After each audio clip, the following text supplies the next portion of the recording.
Hola, ¿qué tal? Bienvenidos y bienvenidas al Canal 15 de la Universidad de Costa Rica. Realmente es un gusto tener este espacio para conversar con los candidatos y las candidatas a la presidencia de Costa Rica cuando nos encontramos aproximadamente a 2 meses de estas elecciones. Serán en este programa las personas de comunidades, de organizaciones, las que les pregunten directamente sobre los problemas que les aquejan y que les preocupan. En este programa, de cara a la gente, elecciones humanas, vamos a tener la posibilidad de que sean ellos quienes trabajan día a día por construir esta casa común que es Costa Rica, quienes realicen sus preguntas. Mi nombre es Ivania Villalobos y soy productora audiovisual de la Universidad Estatal a Distancia y les acompañaré en este primer programa. Con este propósito, hace varios meses realizamos un sorteo en el que se determinó cuál programa participaría cada uno de los candidatos. Este sorteo puede ser verificado en las redes sociales del canal. Yo soy Javier Córdoba, soy el jefe de redacción del semanario Universidad. Y la metodología de este programa básicamente es que en cada segmento vamos a tener una pregunta de un representante de una organización, de una comunidad, para el cual cada uno de los candidatos tiene 2 minutos y medio para responder. Y los temas están centrados en los derechos humanos, que son el eje de este programa. Precisamente hoy en este primer capítulo, ¿verdad?, de cara a la gente de elecciones humanas, nos acompañan los candidatos John Vega del Partido de los Trabajadores y también el señor Sergio Mena del Partido Nueva Generación. Le recordamos, como nos comentaba nuestro compañero Javier, que la organización para cada uno de los capítulos de esta miniserie electoral se realizó un sorteo para definir quiénes participaban en cada uno de estos programas. En la rifa, originalmente, en este primer capítulo, nos iban a acompañar del Partido de los Trabajadores, del Partido de Accesibilidad sin Exclusión y también del Partido Unión Nacional. Sin embargo, el Partido Unión Nacional no concretó su inscripción, ¿verdad?, para estas elecciones, y pese a que tuvimos la anuencia del señor Gerald Murray para estar con nosotros, pues al no ser un candidato formalmente inscrito, no nos acompaña en esta ocasión. Además, el candidato de Accesibilidad sin Exclusión, ayer a las 7 de la noche, se excusó al indicar que tenía una actividad que chocaba con la realización de este programa. Sin embargo, debemos aclarar que la convocatoria para este programa se realizó desde el 13 de septiembre. Hicimos el sorteo el día 25 de septiembre y el 26 de septiembre se confirmó a cada uno de los candidatos en cuál programa iba a participar, por lo que pues lamentamos la ausencia de las personas que habían confirmado inicialmente. Exactamente, es lamentable, ¿verdad?, para principalmente las personas de las comunidades y las organizaciones que tenían el interés de tener la respuesta directa de los candidatos y candidatas a la presidencia, pues su ausencia pues se hace sentir. Sin embargo, no es el caso de todos los candidatos. Agradecemos la presencia de ustedes dos en este primer capítulo y en especial señor Sergio Mena por la anuencia a participar de este primer capítulo, cuando realmente en el capítulo original del sorteo estaba con otros 2 candidatos quienes adujeron problemas de agenda para compartir el espacio de discusión con usted. Reiterarles el agradecimiento por venir a darle la cara a la gente. Y bueno, vamos a comenzar con las preguntas, ahí iremos alternando el orden en que ustedes van respondiendo, y en este caso vamos a escuchar primero la pregunta de don Gerardo Celedón Romero, quien representa la red de cuidado del Centro de Atención Integral del Adulto Mayor de Curridabat.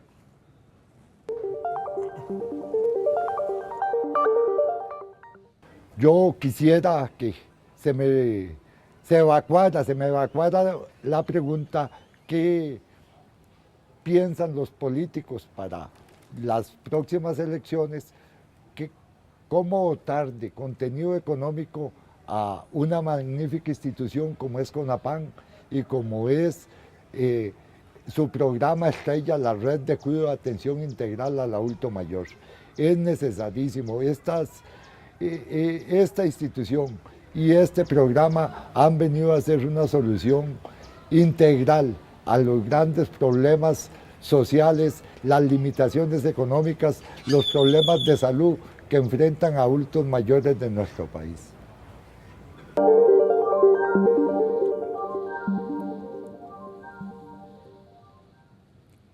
Iniciamos en este primer bloque con el candidato del Partido de los Trabajadores, el señor John Vega. ¿Qué respuesta tenemos para esta consulta dirigida a la población adulta mayor?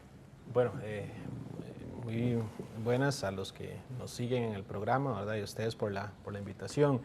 Es una pregunta muy oportuna en realidad. A propósito de estos días, recientemente hay una gran polémica nacional, ¿verdad? Si está desfinanciada o no la red de cuidado. Nosotros en los hechos creemos que esa red de cuidado nunca ha existido, es decir, ha existido en el papel, ¿verdad? Y no es el Estado el que garantiza centralmente las instituciones de cuidado que existen hoy día. Es decir, lo que tenemos es mayoritariamente la canalización de gran parte de recursos estatales a entes privados, sobre la cual hay muy poca regulación y son entes que son completamente insuficientes. Nosotros como partido defendemos el principio de que el cuidado debe universalizarse y garantizarse bajo un sistema de acceso público también y gratuito para todas las personas, especialmente los sectores más vulnerables como es nuestra niñez y nuestros adultos mayores.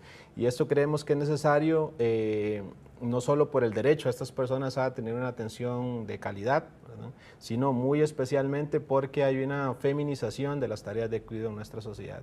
Hoy tenemos entre 120.000 y 150.000 personas, creo que andan los datos del INEC, especialmente mujeres que están impedidas de ingresar al mercado de trabajo porque son las que asumen dentro de sus hogares los roles de cuidado que tienen que hacer de manera gratuita, no remunerada, ¿verdad? Y por lo tanto tampoco pueden ingresar al mercado de trabajo. Entonces, para cambiar muy concretamente esa realidad, creemos que es necesario un mayor financiamiento y es una red que está desfinanciada, ¿verdad? Hubo un congelamiento en este gobierno del presupuesto, del crecimiento de nuevas opciones de cuidado, y creemos también que tiene que cambiarse el mecanismo actual, que lo que hace es canalizar a entes o a centros privados muchos recursos, cuando nosotros creemos que las instituciones estatales, por ejemplo las municipalidades, podrían ser directamente prestatarias de estos servicios y garantizarlos porque son una necesidad real para nuestra población, adulta mayor especialmente, igualmente también para nuestra niñez. ¿Y de dónde recursos para eso, John? Bueno, nosotros creemos que eso es parte del debate nacional. Es decir, creemos que en el país hay plata y hay mucho dinero. Y el problema es que la prioridad no está centrada en garantizar necesidades como las del señor que nos pregunta, ¿verdad?, ni las de nuestros sistemas educativos. Hoy, por ejemplo, con solo que cobráramos la gran evasión fiscal, tendríamos cerca de un 8% del PIB ya de plata disponible. Nosotros hemos planteado, por ejemplo, medidas como la suspensión y la moratoria inmediata del pago de la deuda, que solamente en intereses nos ahorraríamos un 3%, así ya estamos hablando ahí de cerca de un 11% del PIB, es decir, plata de sobra hay. Lo que creemos es que no hay una priorización en las necesidades más fundamentales de la población. Perfecto, don John, muchas gracias. Ahora nos responde don Sergio Mena, del Partido Nueva Generación. Muchas gracias por la pregunta, don Gerardo, y a ustedes por tenernos aquí, de cara a la gente, y John, que está acá con nosotros. A mí me parece que es importante el tema de los recursos. Nosotros no podemos ser ilusos como candidatos.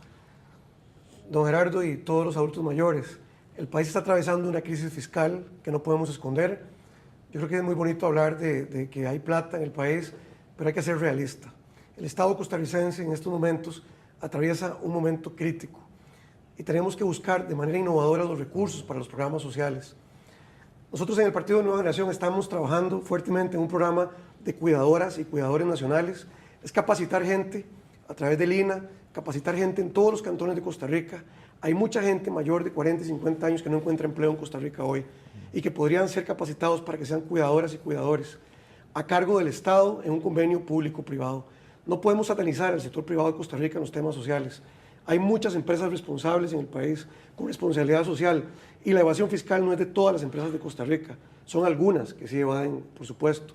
Porque si vamos a ir a castigar la evasión, hay que castigar a los informales de Costa Rica, que son el 50% de costarricenses que venden, que mercadean con contrabando, que venden en las calles, y a esos son ángeles.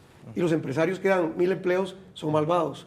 En mi resumen, es con la empresa privada, podamos decir, la gente honrada del sector privado, y la gente eficiente del Estado costarricense, que podríamos de manera innovadora, un programa de cuidadoras y cuidadores, para mientras tanto el Estado se recupera financieramente, porque yo sé que el populismo está de moda, y venir a ofrecer que vamos a meterle 10 millones de dólares a las redes de cuidado es una falacia. No hay plata, el Estado está constreñido en este momento y tiene muchos factores que pasan por la evasión fiscal y por excesos en convenciones colectivas también del Estado costarricense. Don Sergio, en el caso concreto de la pregunta de don Gerardo, ¿habría un compromiso de su partido y de usted como candidato de mantener a flote CONAPAN y todos los servicios que brindan para la población adulta mayor en nuestro país? Por supuesto, y le estoy diciendo cómo, con una alianza público-privada, es la única manera para mí. Vamos a hacer de momento una pausa en este primer bloque en De Cara a la Gente, Elecciones Humanas.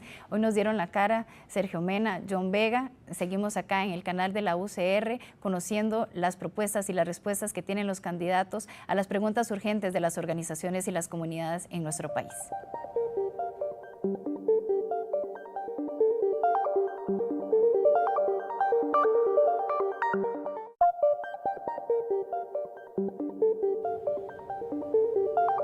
Estamos de vuelta en De Cara a la Gente, Elecciones Humanas, un espacio creado para conocer las propuestas de los distintos candidatos a la presidencia de la República en este proceso electoral, creado para que le respondan ellos directamente a la gente, a las preocupaciones que tienen cada uno de ustedes que están detrás de la pantalla. En este bloque continuamos entonces con don John Vega, respondiendo primero. Con don Sergio Mena primero, después don John, y tenemos la pregunta de don Mauricio Álvarez de la Federación Conservacionista FECON.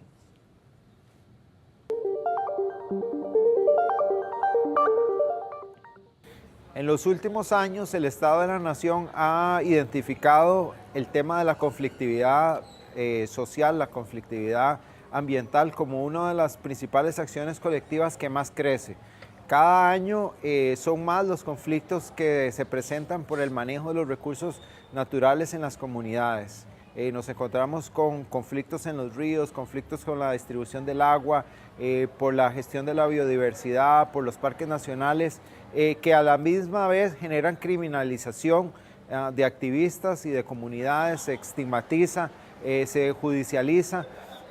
Ante ese panorama cada vez más creciente de conflictividad ambiental, ¿qué proponen ustedes como candidatos? ¿Qué hay en su plan de gobierno que garantice que la acción de las comunidades organizadas para la defensa de sus recursos no va a ser criminalizado, no va a ser judicializado?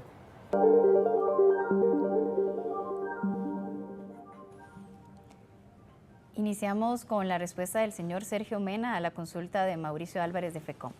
Un gusto, don Mauricio Álvarez. Tengo el gusto de conocer a Mauricio. Me parece que es una persona líder en el campo. Miren, son cosas muy básicas. Nosotros estamos proponiendo separar el Tribunal Ambiental de este país, CETENA, y todo lo que tenga que ver con el cuidado y sanciones de temas ambientales del Ministerio de Ambiente y Energía. Mientras siga politizado el cómo sancionar a la gente que está incumpliendo con el medio ambiente, no vamos a llegar a ningún lado. El Tribunal Administrativo Ambiental tiene que ser independiente, tiene que tener capacidad de juzgamiento efectivo y rápido. Hay una gran impunidad en materia ambiental en Costa Rica. No ha habido una sola sentencia ejemplarizante que ponga en orden tanto al capital privado que indiscriminadamente quiere aprovechar zonas donde hay acuíferos, zonas donde hay tomas de agua, no se respeta, y hay una componenda entre ese capital privado, muchas veces la política de turno, y básicamente el aparato estatal no responde.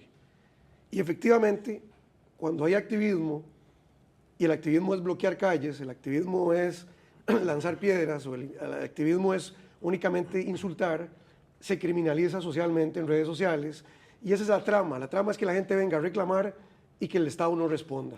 Pero igualmente, siento que la pregunta del señor Mauricio va más en el orden de personas, de organizaciones que desde sus comunidades y por su acción política son criminalizados y son judicializados, independientemente de que su acción en el espacio público de defensa sea en el orden que usted indica. No, de lo que estoy más bien piedras, ¿no? estoy defendiendo que más bien son llevados a ese tipo de manifestaciones, porque él habla de conflicto social ambiental. El Estado de la Nación lo que ha hablado es de grandes bloqueos que han habido históricos en años 90, donde no ha habido sangre, ha habido gente peleando por la biodiversidad, por el paso, a eso me refería. No es que lo hacen de esa manera, es que cuando llegan a ese nivel es muy fácil criminalizar. Estoy más bien del lado de Mauricio. Y lo otro es, el tema pasa, ¿por qué se judicializan las cosas? Porque las instancias administrativas no funcionan. Si el Tribunal Administrativo Ambiental fuera más efectivo, no llegarían las cosas al Poder Judicial. Pero como el Tribunal Administrativo no funciona el ambiental, que es el que tiene que castigar las prácticas que son de ese tipo, todo llega al Poder Judicial y ya sabemos lo que pasa en los tribunales de justicia. Entonces, hay dos maneras: la vigilancia de parques nacionales, la vigilancia de las áreas protegidas. Hoy hay tecnología, con drones, podemos estar con satélite vigilando todos los espacios. Hay que capacitar la mano de obra de los parques nacionales y nuestras policías tienen que ser más efectivas, pero nada hacemos si el marco sancionatorio no funciona. ¿Qué responde don John Vega a la pregunta de Mauricio Álvarez? Bueno, primero lo que dice él es completamente cierto y creemos que es una necesidad que las comunidades se organicen de esa manera para luchar contra un modelo económico que es depredador y que amenaza nuestra propia existencia acá en el planeta, y hay de sobra ejemplos de eso. Yo sí diría que el propio Estado de la Nación ha reconocido que mucha de esta conflictividad social en este gobierno se ha reducido, pero se ha reducido no porque se hayan enfrentado, corregido las causas que motivaron esas movilizaciones, sino porque lamentablemente ha habido una gran confianza en este gobierno de muchas organizaciones ligadas a las distintas comunidades a la resistencia ambiental. Y lo que vemos es que este gobierno está llevando adelante las mismas políticas y muchos proyectos que inclusive en el pasado se lograron derrotar en el anterior gobierno, ¿verdad? Recuerdo uno muy claro que se anuncia recientemente su reapertura, como el proyecto en Sardinal, ¿verdad? Donde hay todo un debate si el agua tiene que ser para las comunidades o para los grandes complejos turísticos transnacionales que están en esa zona. Nosotros creemos que la prioridad debería estar centrada en la gente. Y es muy lamentable, por ejemplo, escuchar a candidatos como el candidato oficial del partido de gobierno ante una pregunta muy concreta, que si le parece que la gente que hace bloqueos, hace manifestaciones, tendría que ir presa, y él opina que sí, ¿verdad? De hecho, lo reafirmó también en sus redes sociales. En su caso, ¿cómo evitaríamos la criminalización de Nosotros, bueno, primero creemos que tiene que garantizarse el derecho a la protesta como un derecho humano fundamental. De hecho, la penalización de los bloqueos tuvo que ver con una coyuntura específica de este país, que fue las movilizaciones contra el combo del ICE, más de 200 bloqueos simultáneos que se tradujeron después en una reforma al Código Penal para evitar ese mecanismo de resistencia, de lucha, que nosotros creemos que sigue siendo válido, que sigue siendo legítimo, y entonces estamos por impulsar y apoyar todas esas luchas. Creemos que hay que cuestionar el actual modelo económico, latifundista, del agrocultivo, el agronegocio. Este país pasó a tener cerca de 8.000 hectáreas en los años 80 y hoy andamos ya por el orden de casi de las 55.000 hectáreas dedicadas al cultivo de piña. Y eso que lo que hace es presionar directamente los recursos naturales. Tenemos las fuentes de provisionamiento de agua de las comunidades directamente dentro de las plantaciones piñeras, y eso lo sabe el MINAE, lo sabe el Ministerio de Salud, lo sabe el Ministerio de Trabajo, y nadie hace absolutamente nada porque es enfrentar los intereses de grandes transnacionales, de grandes corporaciones, de grandes cámaras empresariales como Canapec, que están destruyendo el ambiente a costa de generar un lucro para un sector muy minoritario de nuestra sociedad, y creemos también que hay que enfrentar ese modelo y cambiarlo de raíz mediante una profunda reconversión productiva de la tierra, del campo y de la industria nacional también. Gracias a John por su respuesta también. Debemos hacer una pausa, una segunda pausa en este programa Elecciones Humanas, acá por canal de la Universidad de Costa Rica, donde nos están dando la cara en el programa John Vega y también el señor Sergio Mena. Sigan con nosotros, pronto volvemos.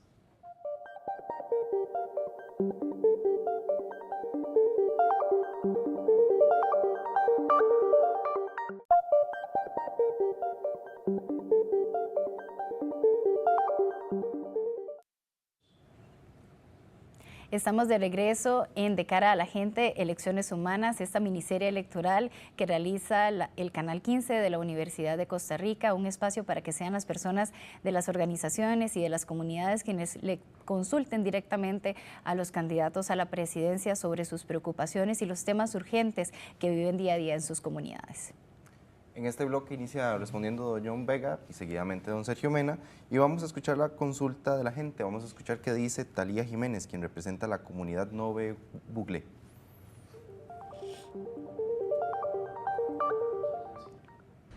La primera pregunta que yo le haría es ¿qué haría por nosotros si pudiera tener ese coraje y esa voluntad propia de poder reconocernos a nosotros como territorio Nove en Zigzaola, si nos podría dar ese territorio y hacerlo como una ley que exactamente así como lo tienen los Bribri, los Cabecares, que tienen su propio territorio, si lo haría por nosotros también. Esa es la pregunta que yo le haría. Y la segunda pregunta sería si es capaz también de darnos la cédula nacional a todos los no indígenas.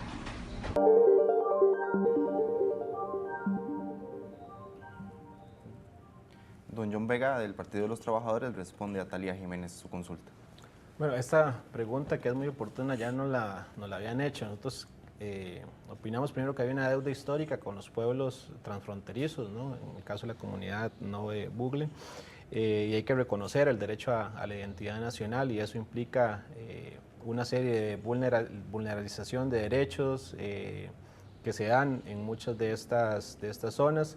Creemos que es necesario también que el país avance hacia el reconocimiento efectivo de la autonomía de los pueblos indígenas, que han habido varias iniciativas que han fracasado en la Asamblea Legislativa, y el respeto a la tierra centralmente para las comunidades indígenas. Hoy hay profundos conflictos, como el conflicto de Salitre, por ejemplo, donde lamentablemente este gobierno de Guillermo Solís ha llevado adelante la misma política represiva, ¿verdad?, que es incapaz de garantizar un principio democrático básico y elemental, como es el reconocimiento del derecho a la tierra a los pueblos ancestrales que han trabajado, han habitado esas tierras por muchos años, ¿verdad? Y después de más de 500 años de humillación, siguen sufriendo las políticas represivas de un Estado que es incapaz de garantizar sus derechos. Entonces, como partido defendemos la regularización de toda la población migrante en este país, sin ningún tipo de restricción, ni legal, ni económica, ni política. Creemos que esas medidas migratorias lo que sirven es, por un lado, para dividirnos como personas, ¿verdad? Y creemos que las fronteras únicamente a quienes les sirven son a los grandes intereses económicos para abaratar la fuerza de trabajo, para precarizar las condiciones de empleo, las condiciones de contratación, y los pueblos indígenas transfronterizos pues son un ejemplo de eso, ¿verdad? Las plantaciones bananeras son a quienes más se les violentan los derechos laborales. Lo vemos ahora que se acerca diciembre también con las cogidas de café, ¿verdad?, donde es la población más vulnerable, y es paradójico, ¿no? Es decir, si realmente las medidas migratorias surtieran efecto y evitaran que la gente ingresara al país, no habría mano de obra para muchas de las actividades económicas. La gracia de esas medidas no es evitar que la gente ingrese al país, es que lo hagan en condiciones precarias, en condiciones ilegales, para que sea gente mucho más vulnerable, que sea una presa fácil de esos grandes intereses económicos, y por eso estamos por la regularización inmediata, no solo de los pueblos indígenas transfronterizos, sino de todos los habitantes de este país, que como seres humanos tenemos un principio de humanidad, de dignidad, y por lo tanto nosotros no creemos en esas divisiones nacionales ni fronterizas, que lo que sirven, repito, es para dividirnos como población.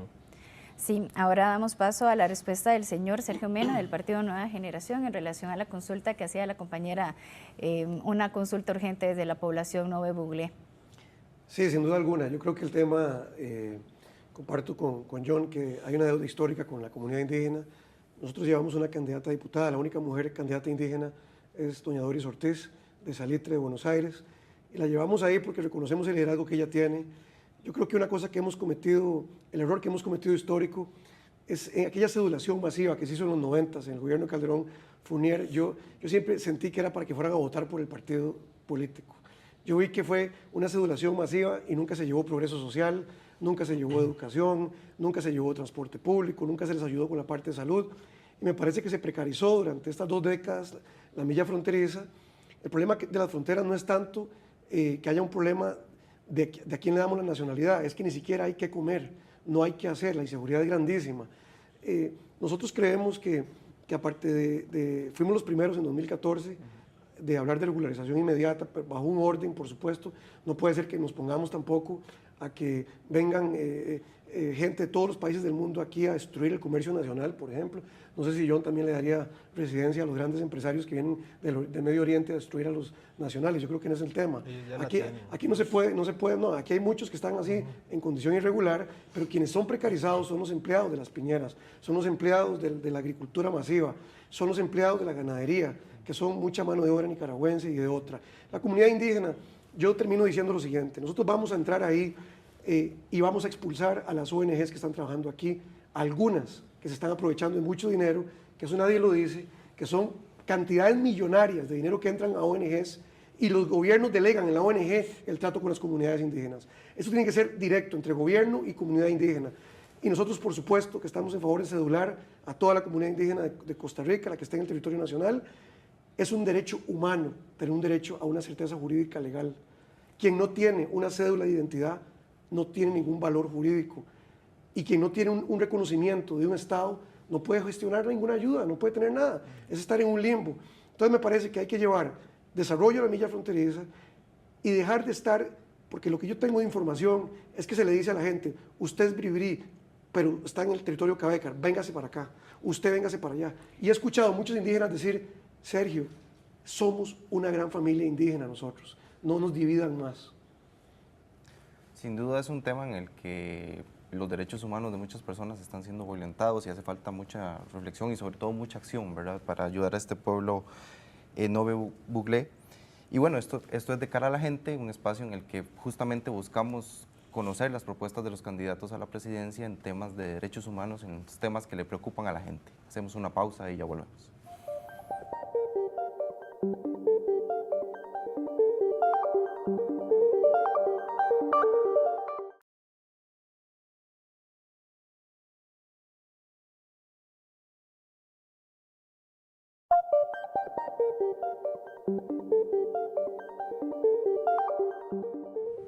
Estamos en De Cara a la Gente, una propuesta televisiva con la cual el canal UCR busca conocer con más detalle cuál es la propuesta de los candidatos a la presidencia para que le respondan a la gente, que le digan a la gente qué es lo que piensan hacer de llegar a la presidencia de la República en el próximo periodo 2018-2022. Y vamos a escuchar para esto a doña Marcela Zamora con la siguiente consulta.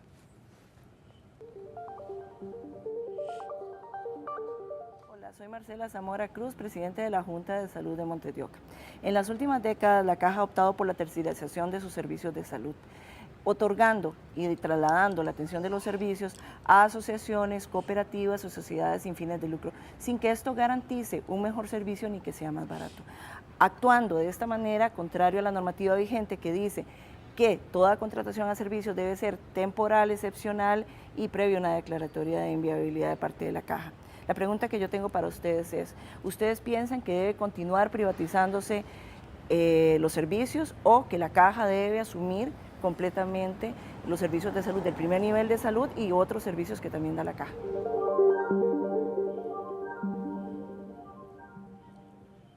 Iniciamos con la respuesta del señor Sergio Mena. ¿Qué les puede decir desde el Partido Nueva Generación a la consulta de doña Marcela y a todos los que tienen este gran interés y preocupación por la seguridad social en nuestro país? Bueno, yo creo que de nuevo tenemos que ser los candidatos muy realistas y ser sinceros con la gente. Nuestra Caja Costarricense del Seguro Social atraviesa una crisis también, no se escapa. La gran mayoría de los recursos que se captan son para pagar salarios, para pagar cargas sociales mismas, transferencias que tienen que hacer y muy poquito dinero sobra para inversión en el Seguro Social. Nosotros creemos que no debemos de priorizar en tercerizar servicios, debemos agotar todos los recursos para que la Caja pueda brindar en el primer nivel de salud ella, para que sea a través del Estado costarricense. Pero no debemos de descartar la posibilidad de recurrir a asociaciones y a cooperativas privadas en el marco de una gran fiscalización y un seguimiento, porque el chiste no es que sea más caro para la gente, ni que sea ineficiente. Si tercerizamos es para que sea más eficiente. Yo estoy muy preocupado con la consulta externa de la Caja del Seguro Social, todos conocemos las listas de esperas que hay en la Caja, no es justo que un adulto mayor hoy espere un año, año y medio, por ejemplo, para ser atendido. Y me parece que tenemos cooperativas en Pavas, cooperativas en Coronado y en Tibás que han dado un gran resultado, y son cooperativas de ciudadanos privados. Entonces creo que la posición nuestra sería agotar hasta donde sea posible que el Estado sea el que provea el servicio de salud pública, ¿verdad? Que la Caja pueda hacerse cargo. Pero para eso tenemos que incrementar el 46% de costarricenses que trabaja y no cotiza al Seguro Social, tenemos que invitarlo a cotizar, porque no es posible que nuestra Caja del Seguro Social en el tema de salud salga adelante con solo la mitad aportando al Seguro de Salud. Y la otra cosa es que las juntas de salud juegan un gran papel, como las juntas de educación. La Junta de Salud debe estar siempre en convenio directo con la Caja del Seguro Social para garantizar que las asociaciones y cooperativas que sean utilizadas puedan dar un servicio en coayudanza, pero no para que sea más caro y no para que sea más ineficiente. Entonces, no descartamos tercerizar como un plan, como ella bien lo dice, con una declaratoria a la Junta Directiva de la Caja que diga no hay viabilidad económica y hay que apoyarse en terceros. Vamos entonces con la respuesta a doña Marcela Zamora de John Vega del Partido de los Trabajadores. Bueno, yo creo que el ejemplo que pone Marcela, a quien conozco también, defensora de la seguridad social, refleja la falacia y la mentira del modelo que el mismo Sergio nos intenta vender, ¿no? De las alianzas público-privadas que han sido un fracaso. Acá mismo en la universidad tuvimos un ejemplo, es decir, cambiamos de un modelo de alianza interinstitucional entre instituciones públicas, como era la Universidad de Costa Rica con la Caja, se pasaron la prestación de esos servicios a un ente privado como la UNIVE y se redujeron la cantidad de VAIS y se empeoró el servicio que se está prestando a la gente. Es un ejemplo muy concreto de cómo eso funciona. Entonces, por supuesto que nosotros estamos en contra de todos esos mecanismos de privatización. Creemos que es incompatible la prestación de un servicio público esencial con el interés del lucro privado, que es en el fondo lo que hay, ¿no? Las cooperativas, las empresas privadas que entran a ese juego, entran porque está mediando un porcentaje de lucro, no entran por prestar un servicio social, ¿verdad? Es decir, un servicio de aporte social, como inclusive en algún momento sí lo pudo haber hecho la universidad, porque también recibe una retribución con la formación de sus profesionales y además en la prestación de estos servicios.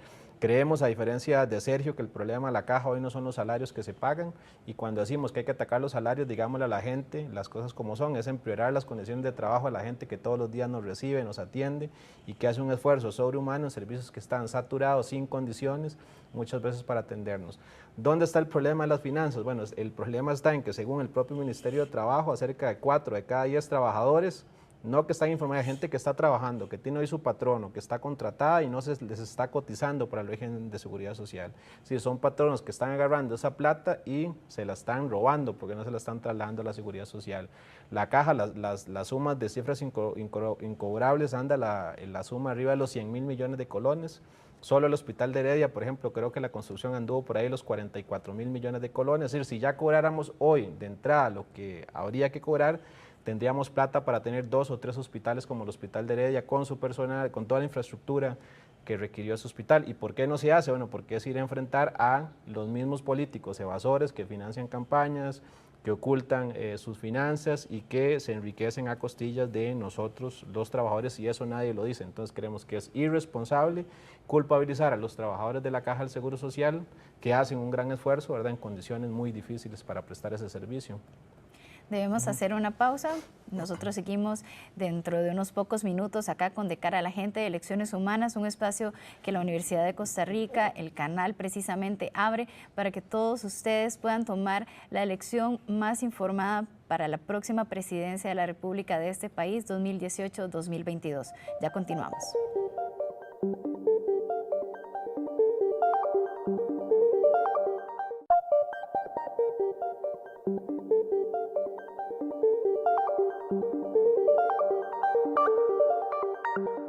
Continuamos con este primer capítulo de esta miniserie electoral del canal UCR, la Universidad de Costa Rica, De Cara a la Gente, Elecciones Humanas. Hoy nos dieron la cara en el programa don John Vega del Partido de los Trabajadores y también Sergio Mena del Partido Nueva Generación.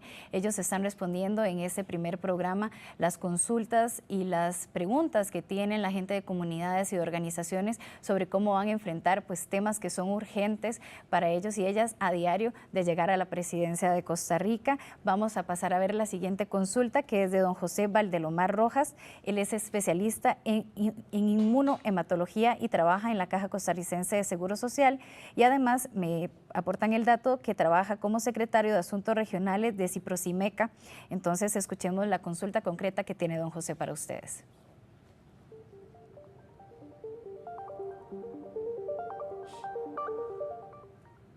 En el contexto de los proyectos de ley de empleo público que están vigentes ahorita en la Asamblea Legislativa, tomando en cuenta que lo que buscan es socavar los ingresos de los trabajadores del sector público y apoyando además la equivocada sensación que hay de que somos nosotros los responsables del déficit fiscal, tomando en cuenta que fueron expuestos los grandes evasores en los Panama Papers que hizo la Universidad de Costa Rica, ¿apoyarían ustedes los proyectos de ley que están en contra del empleo público o más bien sentarían un precedente contra los grandes evasores que son los verdaderos responsables del déficit fiscal en nuestro país? Muchas gracias.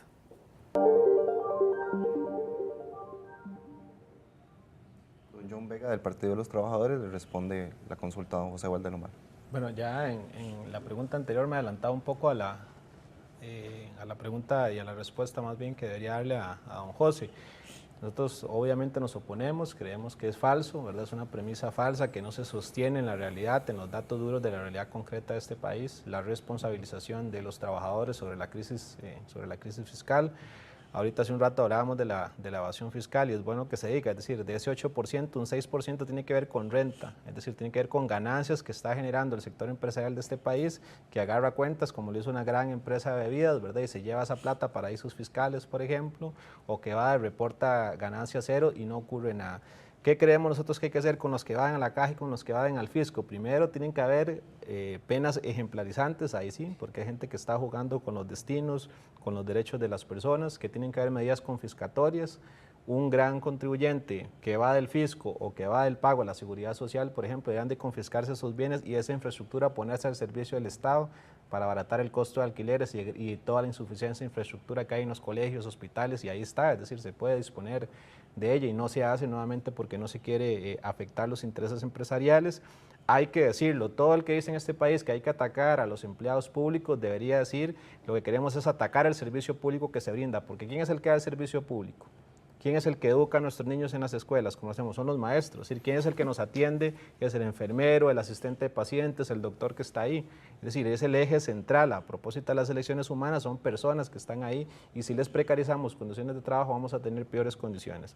Por ejemplo, acá se ha discutido mucho el tema de los incentivos médicos, de la ley de incentivos médicos. Y yo creo que sería un error, por ejemplo, la eliminación de esa ley, como ya han propuesto algunos sectores, porque esa ley obliga, tiene algo que no tienen las demás profesiones, a quien que quiera contratar un doctor tenga que pagarle las mismas condiciones salariales. Y eso es muy positivo, ¿para qué? Para asegurarnos que la caja tenga políticas de atracción de los mejores especialistas, de los mejores profesionales capacitados para que sean los que garanticen esos servicios y no vayan a parar a prestar sus servicios en clínicas privadas como las que ya conocemos, ¿verdad? ¿Ustedes también no tocarían nada el esquema salarial público en este momento? No, porque creemos que es una premisa falsa, más bien creemos, hay que replicar muchos derechos que hoy se han conquistado, por ejemplo, la antigüedad.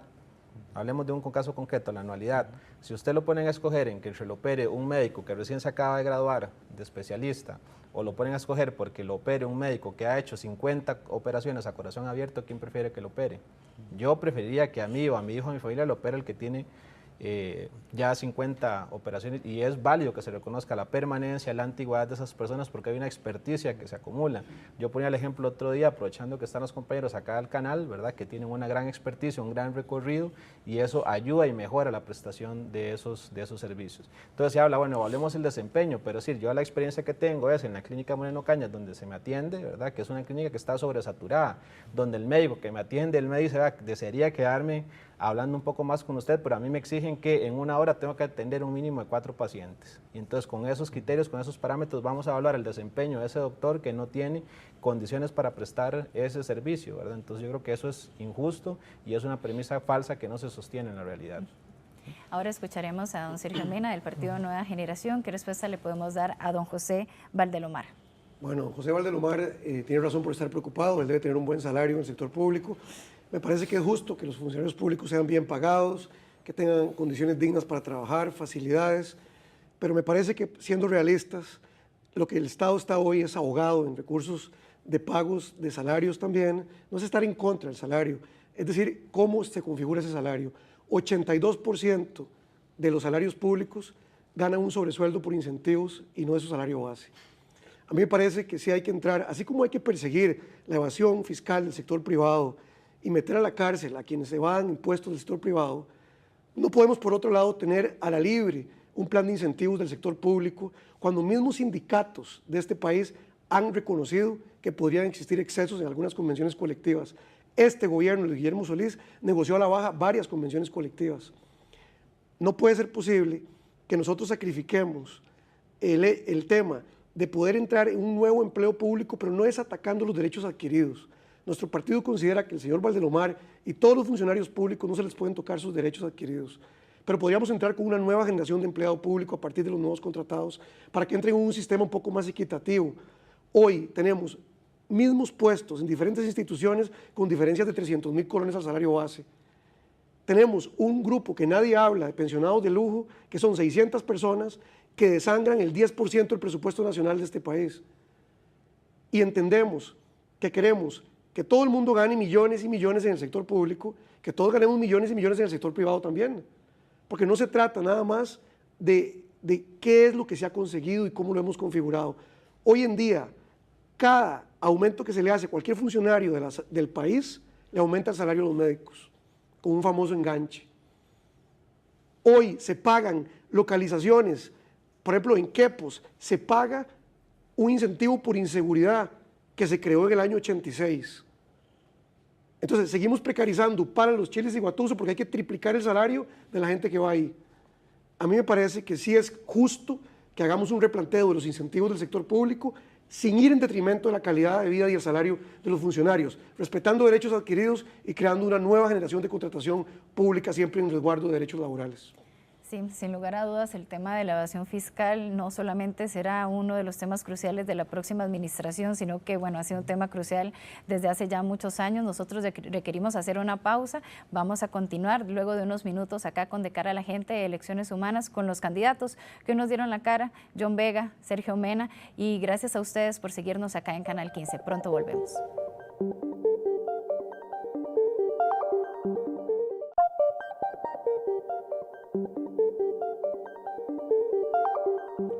Estamos aquí en De Cara a la Gente. Don John Vega y don Sergio Mena están respondiendo las preguntas que la gente les hace de cara a este proceso electoral 2018.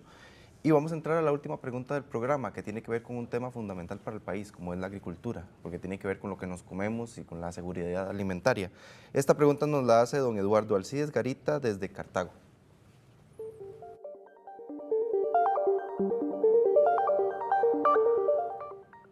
Soy de Tierra Blanca de Cartago, pertenezco a una organización de pequeños y medianos productores hortícolas, ASORI, y mi pregunta es la siguiente: ¿cuál es el plan y desarrollo que tienen ustedes para el sector hortícola de la zona norte de Cartago? Considerando que es el petróleo verde que genera economía, empleo, desarrollo a nuestro país.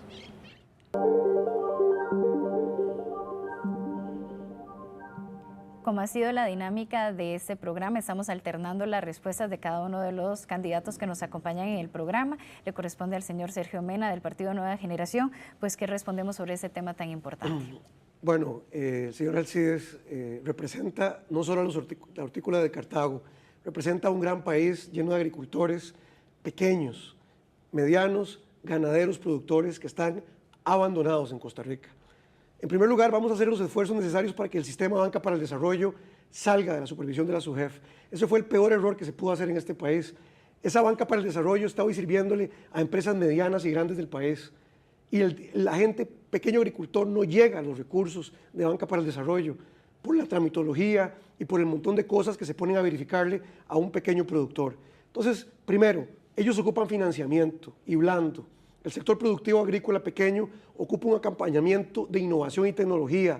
Hay que llevar valor agregado a Cartago, a Tierra Blanca, hay que acompañarlos, hay que regenerar el Ministerio de Agricultura y Ganadería, hay que hacerlo prácticamente nuevo, con los mismos funcionarios, pero hay que incentivarlos a una nueva carrera. Cosas como el ICAFE tienen que revisarse, le quitan porcentaje a los caficultores pequeños y nunca se los devuelven, en el sentido de, me han hablado gente de Tarrazú, de Los Santos, el CNP. Muy bien, el CNP, ¿por qué lo quieren cerrar algunos políticos? Porque el CNP es un intermediario más en estos momentos en el procedimiento.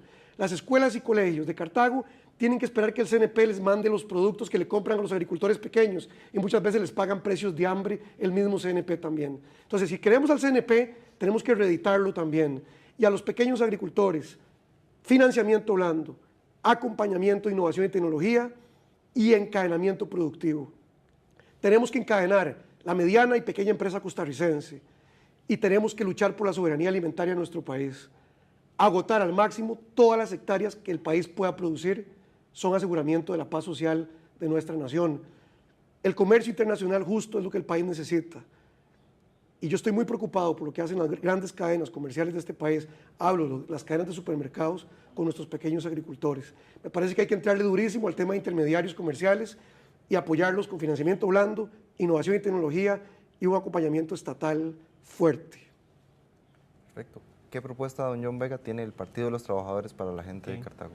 Sí, hay veces cuando yo escucho a Sergio, creo, no sé, como que me desubico y siento que vivimos en un país muy distintos ambos, ¿verdad? Porque primero habría que decir, el pequeño y mediano productor en este país es una especie en extinción. Es decir, es una especie en extinción no porque señores como el que nos hablan sepan cómo hay que producir la tierra, no porque no tengan claridad de qué es lo que este país necesita para comer y para subsistir, sino porque son víctimas de políticas que se han venido aplicando en Costa Rica, como las políticas de libre comercio, que lo que han significado es la desaparición del agro, la desaparición del pequeño y mediano productor, y que sin enfrentar esas políticas de libre comercio, y por eso nosotros concretamente estamos planteando que este país tiene que salir de los tratados de libre comercio, va a ser imposible que le podamos ofrecer un mejor futuro a esos pequeños y medianos productores.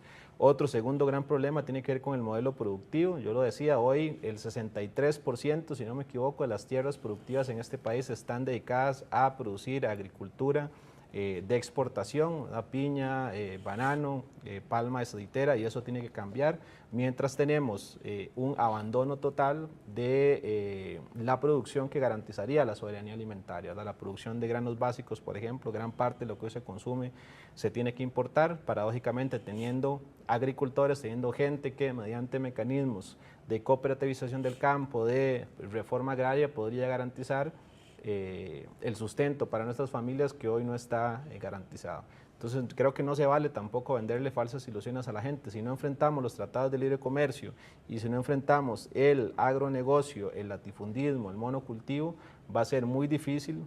Nosotros creemos que es tarea imposible, ¿verdad?, que haya un futuro mucho mejor para estos sectores que están cayendo hoy en la ruina. Recuerdo hace poco escuchar a varias familias, no sé si se acuerdan, los que hicieron la peregrinación, la marcha hacia Casa Presidencial por el tema de la mosca, y él se devolvió a su hogar, y lo que tuvo que hacer, ¿qué fue? Bueno, fue abandonar su finca, llevarse sus reses a una zona mucho más alejada, siendo un adulto mayor, y esa es la realidad del campo hoy de nuestro país. Un campo que está siendo depredado por la exportación piñera, ¿verdad? Es decir, yo les decía el dato, cerca de ya 60.000 hectáreas de exportación piñera, mientras que se ha ido condenando a la desaparición al pequeño y mediano productor. Eso tiene que cambiar. Si enfrentamos esos dos, ahí sí podemos pensar en mecanismos mucho más diferentes, ¿verdad?, como el comercio justo, el intercambio bajo otras lógicas de comercio que serían muy positivas, pero hay que ir a enfrentar esos problemas estructurales que hoy día el país tiene, y no es por casualidad entonces que una institución como el CNP esté en completo abandono, ¿verdad?, porque no hay ningún interés de la clase política de este país de fortalecerlo y incentivarlo, y creemos profundamente que eso tiene que cambiar, ¿no?, porque nos estamos condenando a vivir alimentados de piña y banano y no de los productos básicos que necesitamos para nuestra subsistencia, y esa es la realidad y el drama que vive nuestro país hoy. Agradecemos a John Vega del Partido de los Trabajadores, al señor Sergio Mena del Partido Nueva Generación por acompañarnos en este primer capítulo de esta miniserie electoral de cara a la gente de Elecciones Humanas. Realmente es un gusto este espacio que se genera desde el Canal 15 de la Universidad de Costa Rica en procura de que todos y todas tengamos una decisión informada de cara a las elecciones de febrero. Es el futuro de nuestro país, es el futuro también de nuestras comunidades, y por eso también un agradecimiento especial a todas las personas que desde distintos rincones del país y desde sus distintas organizaciones y de sus intereses también y sus causas, pues plantearon sus preguntas y ustedes también lograron responderlas. Queremos agradecerle también al Semanario Universidad, a las radioemisoras culturales de la Universidad de Costa Rica, a la Universidad Estatal de Estancia, que nos permitieron a nosotros estar acá y presentar ese programa. Agradecerle al equipo de producción por atreverse a hacer esta forma de periodismo distinto, poner a los candidatos de cara a la gente. A ustedes dos por atreverse sin miedo a venir a responder las preguntas que se les plantearon. E invitarles a que mañana nos acompañen a esta misma hora en otro programa de cara a la gente.